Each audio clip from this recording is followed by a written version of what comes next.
Hello बच्चों, so the question is the reversible expansion obeys an ideal gas under adiabatic and isothermal condition as shown in the figure. Which of the following statement is are correct? Okay, तो देखिए एक condition है जहां पर एक gas जो है वो P1 V1 T1 से P2 V2 T2 में जाती है आइसोथर्मल में, और P3 V3 T3 में जाती है एडियाबैटिक में। ठीक है, अब देखिए जैसा कि आइसोथर्मल प्रोसेस है तो इसका मतलब क्या है कि जो T1 है और T2 जो है वो बराबर रहेंगे, क्योंकि आइसोथर्मल का मतलब क्या है, सेम टेम्परेचर। तो अगर मान लीजिए कोई प्रोसेस आइसोथर्मल कंडीशन पर हो रहा है तो दोनों का टेम्परेचर कांस्टेंट रहना चाहिए, सेम रहना चाहिए, तो हेंस T1 बराबर T2। तो ये स्टेटमेंट हमारी सही हो जाएगी। दूसरा देखिए, जो एडियाबैटिक एक्सपेंशन में क्या होता है, एडियाबैटिक आपका जब प्रोसेस चल रहा है तो वहां पर क्या होगा, कूलिंग होगी।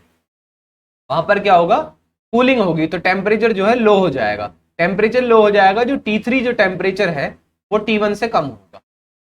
एडियाबैटिक प्रोसेस में क्या होता है कि हीट जो है वो रिलीज होगी और सिस्टम के अंदर कूलिंग होगी, जिसकी वजह से टेम्परेचर कम हो जाएगा। टेम्परेचर कम होगा तो T3 लेस देन होगा T1 से। ठीक है, तो हेंस बी स्टेटमेंट गलत हो जाएगी।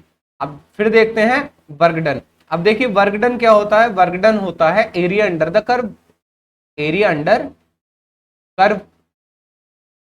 अब देखिए इस कर्व के अंडर का जो एरिया है वो तो ये है, और एडियाबैटिक कर्व का एरिया कम है। तो जो एरिया अंडर द कर्व है वो एडियाबैटिक वाले का एरिया कम है और आइसोथर्मल का ज्यादा है, तो इसी वजह से जो वर्क डन है आइसोथर्मल का वो ज्यादा हो जाएगा वर्क डन एडियाबैटिक से। सिंपल, क्योंकि जो एरिया अंडर द कर्व है वो आइसोथर्मल के कर्व के अंडर जो एरिया है वो ज्यादा है तो वर्क डन ज्यादा होगा, और एडियाबैटिक कर्व के अंदर जो एरिया है वो कम है तो वर्क डन कम हो जाएगा। ठीक है, तो आपका सी स्टेटमेंट भी सही हो जाएगी। अब निकालते हैं डेल्टा यू की। अगर हम बात करें तो डेल्टा जो यू है आइसोथर्मल के लिए वो हो जाएगा जीरो। जीरो क्यों हो जाएगा, क्योंकि आइसोथर्मल के लिए डेल्टा जी जो होता है वो जीरो होता है, और डेल्टा जी जीरो होगा और डेल्टा यू क्या होगा, एन सी डेल्टा टी। और डेल्टा टी अगर जीरो हो गया आइसोथर्मल के लिए तो डेल्टा यू जीरो हो जाएगा, तो आइसोथर्मल के लिए जीरो हो गया। अब एडियाबैटिक के लिए निकालते हैं एन सी डेल्टा टी। तो डेल्टा टी क्या है, एन सी डेल्टा टी हमारा क्या आ जाएगा, final temperature T3 minus initial temperature T1। अब T3 जो है वो छोटा है तो ये वैल्यू कैसी आएगी, नेगेटिव, और नेगेटिव आएगी तो एडियाबैटिक का जो वर्क होगा वो इंटरनल एनर्जी होगी एडियाबैटिक की, वो जीरो से कम हो जाएगी। Hence option D is also correct. तो option A C D are the correct answer.